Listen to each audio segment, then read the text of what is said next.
October 16th. I slept awfully last night, awoke aching, and made the rounds. How's about an Afghan? The thing in the circle asked, having assumed that lovely, aristocratic form.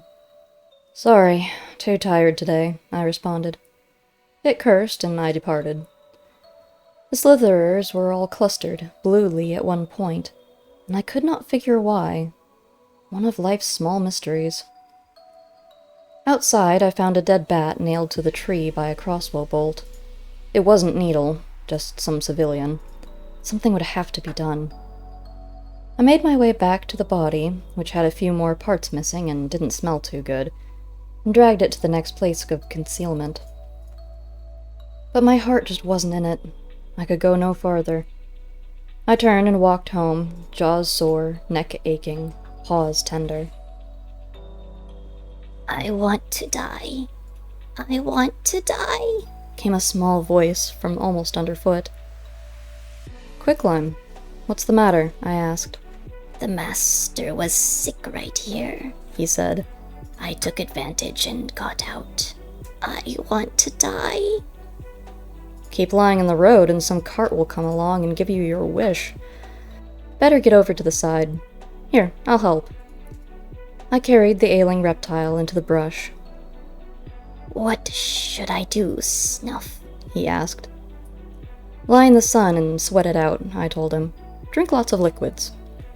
I don't know if it's worth it. You'll feel better later. Trust me. I left him moaning atop a rock. I went on home, entered, and dragged myself through my rounds. The master was not in. I went and slept in the parlor, woke and ate, dozed again. Later, I heard Jack's footsteps approaching the front door. He was accompanied, I knew from the footfalls, by Larry Talbot. They halted outside, continuing a discussion which must have been ongoing as they'd walked.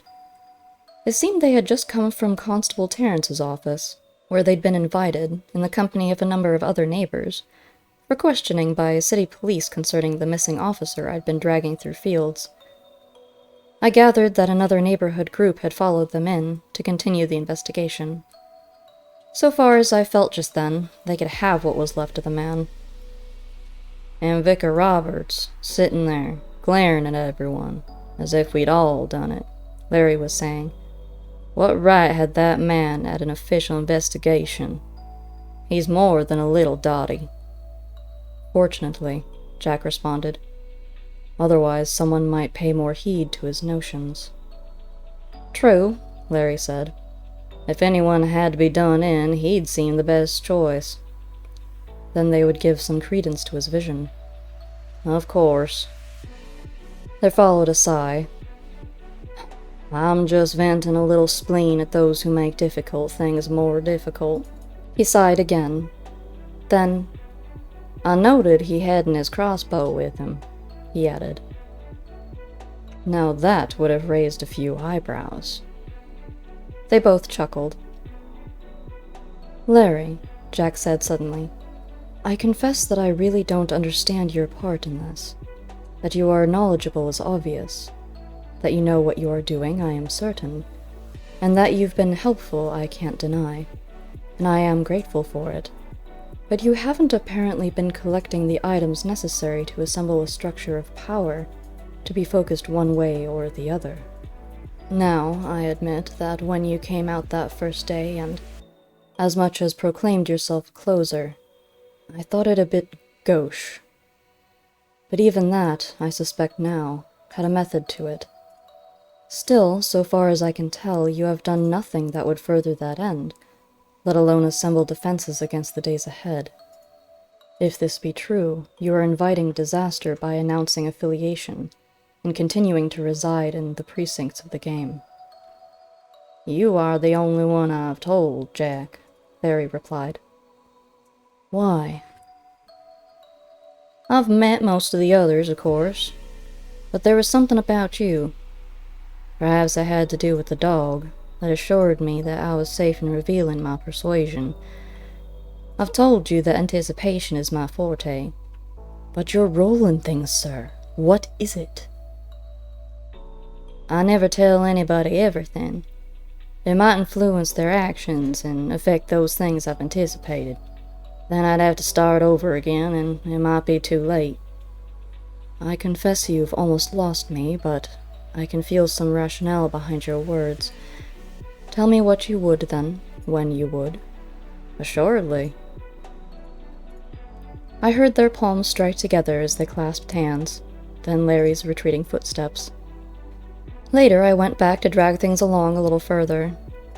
I'd come to a place where the ground was mushy, and it was awful. He kept catching on brambles and getting knotted up in fallen branches and stuck between hillocks. He may have lost a few pieces in that area, but I was too tired to look. Finally, I just gave up and went home. It was near noon, and chances were we'd be going out again that night, it being the eve and all. I needed my rest. On the way back, I looked for quicklime on his stone, but he was nowhere in sight. There was a very twisty trail leading away, though.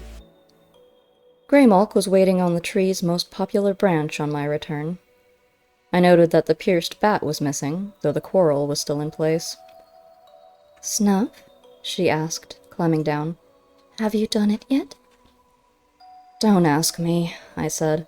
This is proving a major undertaking. I'm sorry, she said, but I was at the constable's this morning with the mistress, and I heard all the talk. What did they say?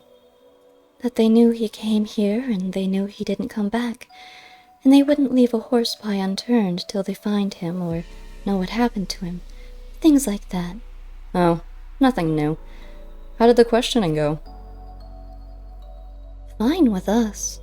The mistress did her crazy act and talked about him being carried off by fairies for a changeling. They had to ask her to be still. Rastov suddenly understood a lot less English than he used to. Morris and Macabre were very polite and said they knew nothing. Jack was quite urbane and seemed very sympathetic, but also had nothing to add. The good doctor was indignant that the quiet hamlet he'd sought to do his research should suddenly be violated by things he'd wanted to get away from. Larry Talbot said he'd never seen the man. Owen said that they'd talked, but he hadn't seen him again after that, and didn't know where he'd gone after he'd left him. He may have been the last to see him, though, according to a rough schedule the officer'd mentioned to the constable. What of the vicar? He just said that someone was lying to cover up the devil's work, and he'd find out who. I rolled in a dry patch of grass and removed a thorn with my teeth. So how far along are you? She asked. Perhaps 2/3 of the way. I've come to a bad area. They'll likely search around here first, then work their way outwards, so you should have some time. That's a comfort. You going out tonight? Probably. Tomorrow it dies. No hard feelings, however things go. No. I found a big patch of catnip on my way to the river. If we both get through this, I'll buy you a drink. Thanks. She stretched. I stretched and yawned. We nodded to each other and went our ways.